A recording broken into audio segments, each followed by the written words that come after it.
د ډاکټر اشرف غني د 5 ولایتونورایی د ډاکټر عبدالله تر 10 ولایتونو زیاتې دي. خو ولې زیاتې دي؟ د دې علت څه دی او په کومو ولایتونو کې ډاکټر اشرف غني ته زیاتې رایې ټولې شوي دي. ویډیو تر اخره وګورئ او د انتخاباتو د کمیسیون په زیاتو نویو او تازه خبرونو به خبر شئ.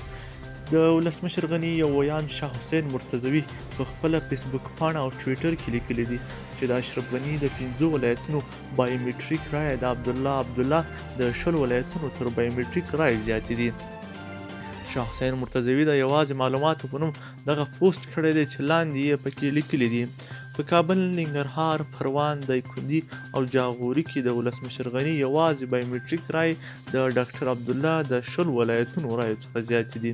د یادولو ده چې د ثبات او همپالنې ټاکنیز ټیم مشر عبدالله په بیا ځل د زیاتو رایو ترلاسه کولو دعوه کړې ده او بیا یې دا خبره کړې ده چې ټاکنې یې ګټلې دي او د راتلونکي ولسمشر دی. همداراز د ثبات او همپالنې ټاکنیز ټیم د نورو غړو هم په رسنیو او ټولنیزو رسنیو کې دا خبره راپورته کړې ده. بل لوري ته د عبدالله ټیم وایي چې له بایومټریک پرته اچول شوې رایې دې نه شمارل کیږي او دا خبره د ټاکنو خپلواک کمیسیون مشري حیوا علم نورستاني هم کړې ده چې د دوی هغه رایې نه شمیري چې بایومټریک شوي نه دي. همداراز له تیرو ورځو راهیسې په ټولنیزو رسنیو کې دا اوازه هم خپره وه چې د ټاکنو خپلواک کمیسیون 500,000 رایې باطلې کړي دي.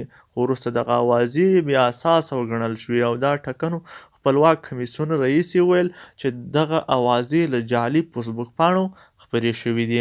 همداراز ولسمشر غني هم له یوې بهرنۍ مرکې سره په خپلو خبرو کې یادونه کړې ده چې له لومړیو معلوماتو داسې ښکاري چې ولسمشر یو ځل بیا ولسمشرۍ ته انتخاب کړي.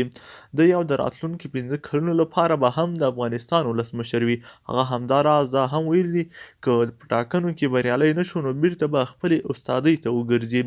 ګلنو دوستانو، دا هغه کره، دقیق او تازه معلومات وو چې تر تاسو مو شریک کړ.